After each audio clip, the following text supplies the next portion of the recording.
দিনটা ছিল সানডে, তাই আমি, মা, দিদি আর দিদির মেয়ে মিলে বেরিয়ে পড়েছিলাম রাজপুর বিপত্তারিণী মায়ের মন্দিরে যাব বলে।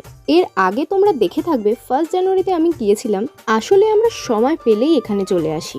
আমাদের বাড়ি থেকে বিপত্তারিণী মায়ের মন্দিরে যেতে হলে 2টো অটো চেঞ্জ করতে হবে। এখন আমরা দাঁড়িয়ে আছি হরিনাভিতে আরেকটা অটোর জন্য।